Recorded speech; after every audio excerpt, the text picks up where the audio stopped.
안녕하십니까.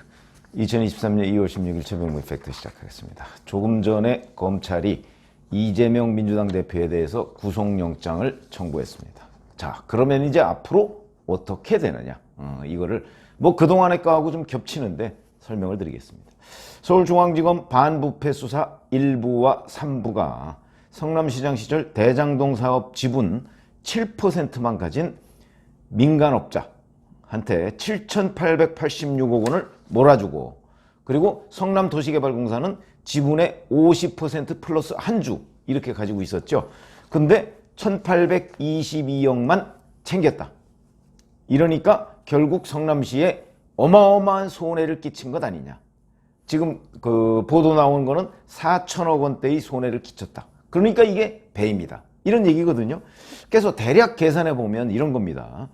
7,886억은 민간업자가 가져가고, 그런데 성남도시개발공사는 1,822억을 가져갔습니다. 그러면 원래대로라면 이 두 가지를 합치면 대략 한 1조가량 됩니다. 1조. 9,700억이 좀 넘는데, 그러면 이 중에 7% 정도만 가져가야 되는 거죠. 그 바로 민간업자가 지분대로 가져간다면. 그러면 뭐 7%면 대략 한 600 몇십억, 700억 정도를 가져가야 되는데 실제 7,886억을 가져갔다. 그리고 성남시는 1,822억이 아니고 거의 5천억 가까운 돈을 50% 플러스 한 주니까 가져와야 되는데 1,822억밖에 가져오지 못했다. 그러니까 이거를 민간업자가 원래 가져갔어야 할 돈, 그런데 실제 가져간 돈, 그 다음에 성남도시개발공사가 원래 가져왔어야 하는 돈, 근데 실제 가져온 돈, 이거를 막 따져보니까 대략 한 4천억 원 정도 성남시에 손해를 끼쳤다. 이래서 그게 바로 배임, 임무를 배반했다. 정상적인 성남시장이라면 그런 식으로 해서 4천억에다가 1,800억이면 대략 한 6천억 가까운 돈을 가져왔어야 되는데 성남시한테, 그런데 못 가져왔다. 이래서 배임이라는 거고요.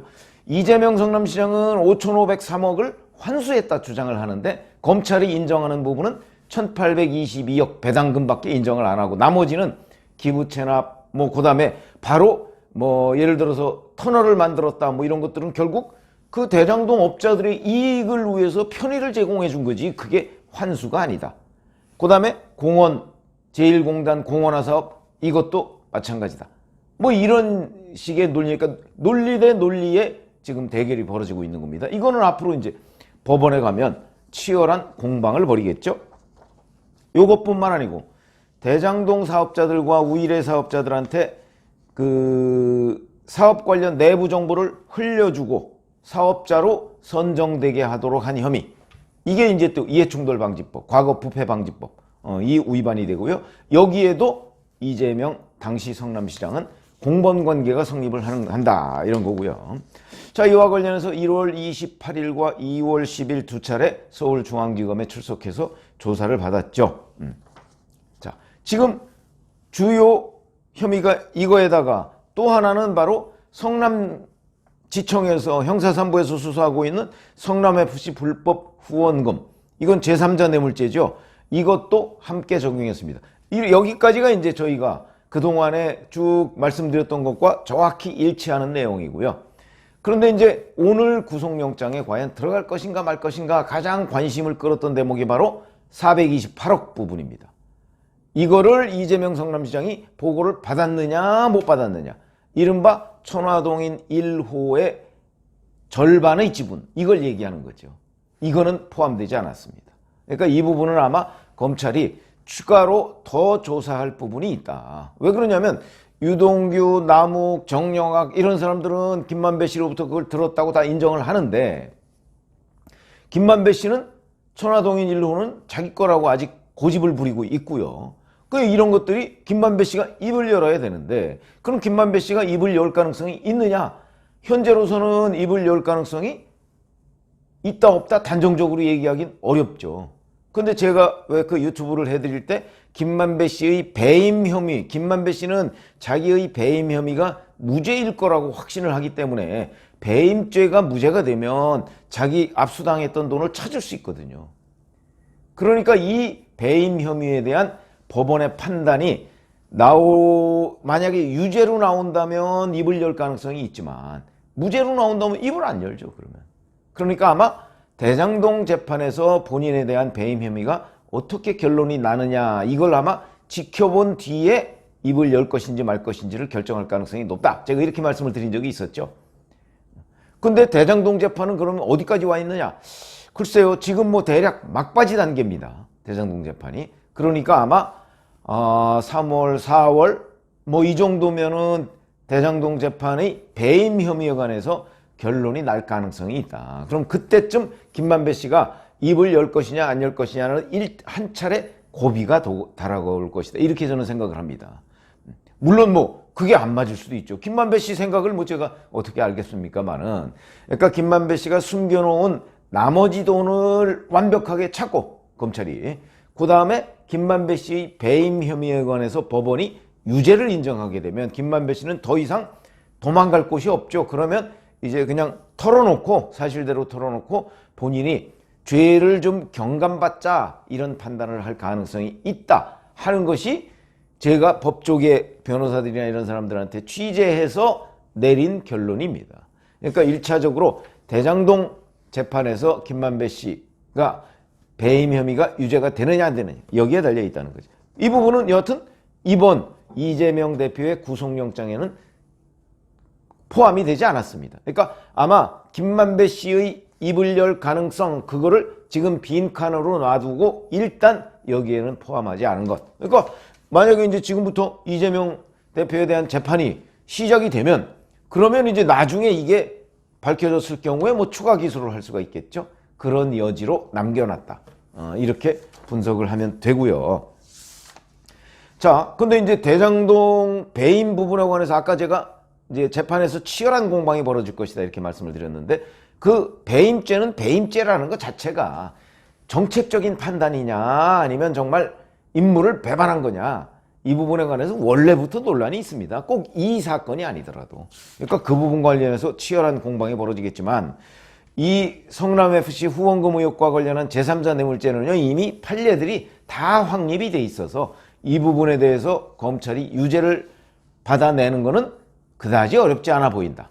그래서 제가 보건대는 이 두 가지를 함께 구속영장에 넣었다, 이렇게 봅니다. 그러니까 만약에 이재명 대표가 나 영장심사 받을래, 그럴 경우라도 이 하나만 가지고서도, 성남FC 후원금 의혹 하나만 가지고서도 충분히 영장 발부는 가능하다. 검찰은 그런 판단을 한 것으로 보입니다.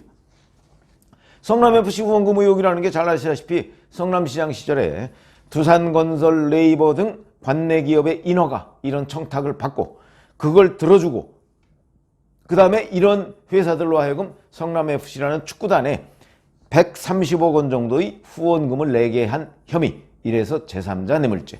요거는 제가 똑 떨어진다, 뭐 이런 얘기를 여러 번 드린 적이 있죠.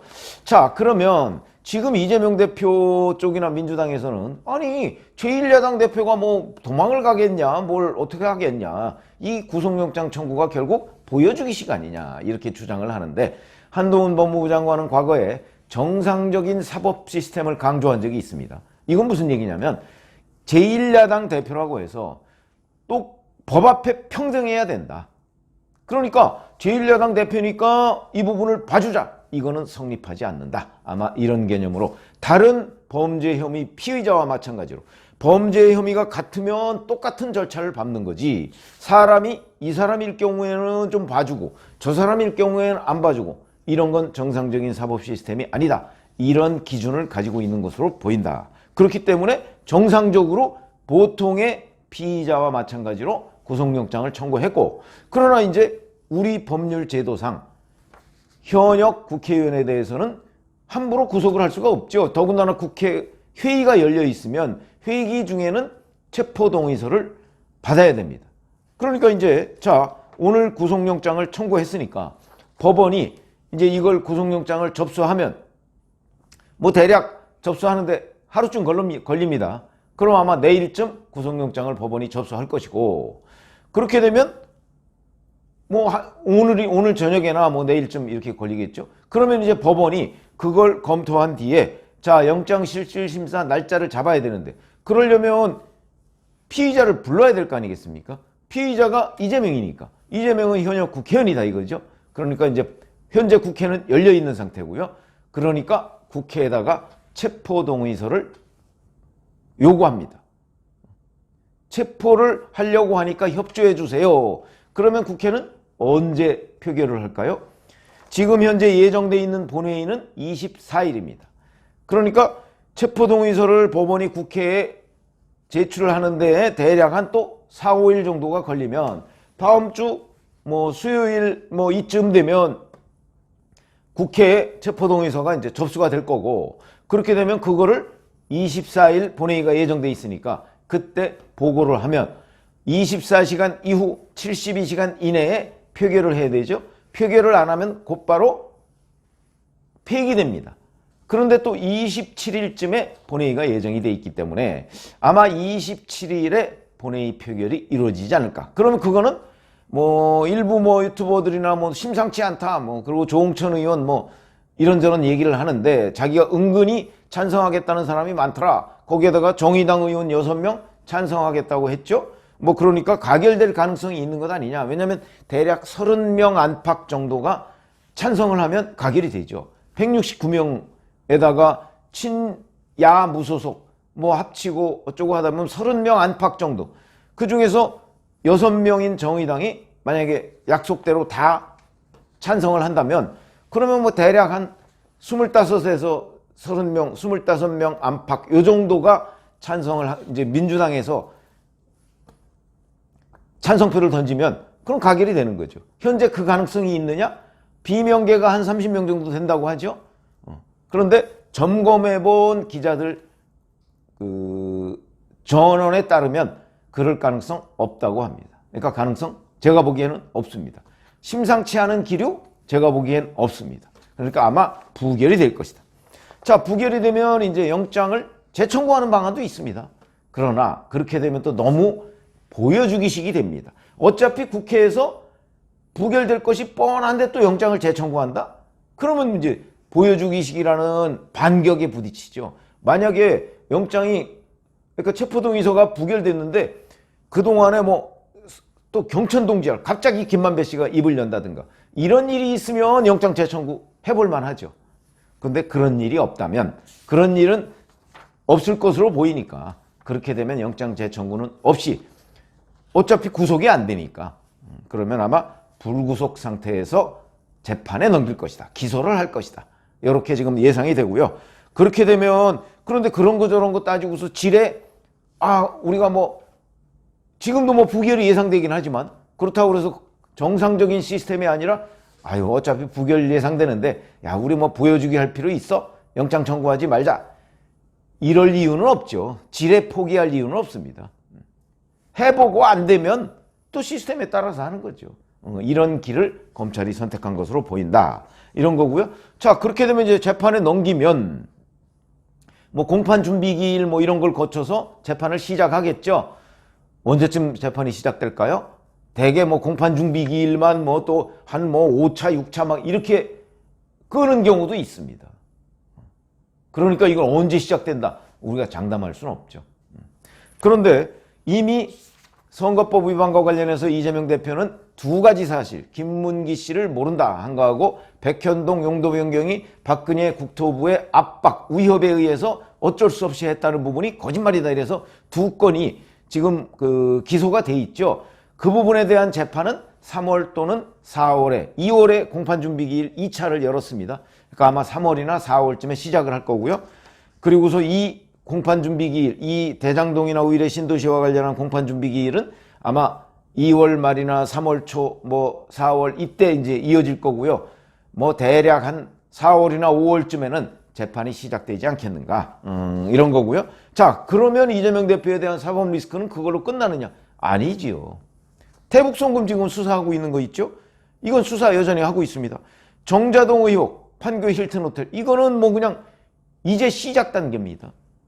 이거 계속 수사하겠죠? 변호사비 대납 의혹도 뭐 제가 보기에는 뭐 그다지 뭐 이게 명확한 근거가 있는 건 아닌데 의심은 많이 들지만 이것도 수사 여전히 계속하고 있죠?